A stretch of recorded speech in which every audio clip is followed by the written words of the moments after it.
You all may have seen a crazy looking Spider-Man facelift the past couple of weeks on Instagram or social media, where a patient was getting a facelift and ended up looking entirely crazy, like this, with tons of stitches all over the face. The Spider-Man facelift is called a gliding facelift, one that uses the hemostatic net or netting sutures to keep the face in position. Now, it looks crazy, and it may be crazy on this patient, but it's not such a crazy thing overall.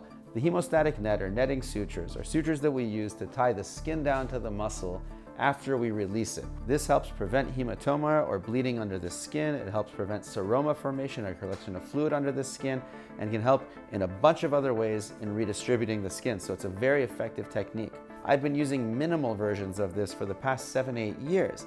I didn't know that it was safe though until Dr. Arsvald in Brazil started to publish more and more about it along with his colleagues, showing us that it could be used for 3-4 days at a time all the way across the face without causing problems. So more and more I've incorporated this into my practice, not to use it for lifting or doing anything like that, but I use it to prevent complications, and I use it to prevent inflammation or skin movement while the patient's healing. And it's a beautiful thing to do. Now the patient might wake up and freak out a little bit and say, you know what are all these sutures here? Did you cut there?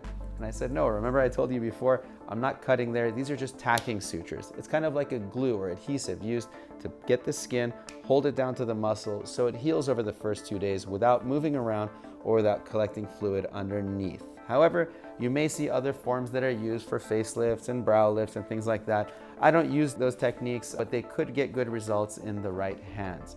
They call these netting sutures, gliding lifts, hemostatic net. There's different things that you can call it, but overall it's a very useful tool, and it's a great thing to use, especially when needed for patients who tend to have a little bit more bleeding, a little bit more inflammation, or if you're doing revision cases where they might have a little fluid collection afterwards. This really helps prevent it. So the origin of these netting sutures came for use in prevention of hematoma or blood collection under the skin, especially in SMAS plication or large skin elevation techniques rather than the composite or deep plane type of techniques, where you would see that in those skin elevation types of techniques, there's a lot of space where fluid accumulation can occur. And it was beautiful for this.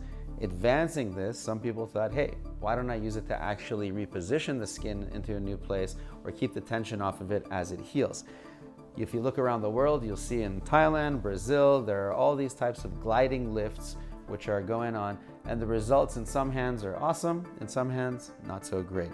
I don't do those type of techniques because I use more of a deep plane and I reposition things in a little bit of a different way, but it is interesting to see how it's been advancing over time. The initial reaction to this Spider-Man facelift lady was everyone was shocked and, oh my God, how crazy, how could you do this to somebody?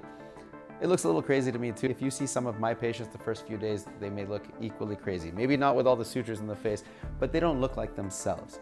So when I see those photos, other than wondering about the technique, I'm not really judging the surgeon or the result yet. It's not good to look at somebody the first few days or first few weeks and try to judge a result. Even if it looks good, you can't judge it saying it's going to be a long-lasting result. The first few weeks, your face is filled with fluid, everything looks pulled, stretched, and crazy, even if it's not.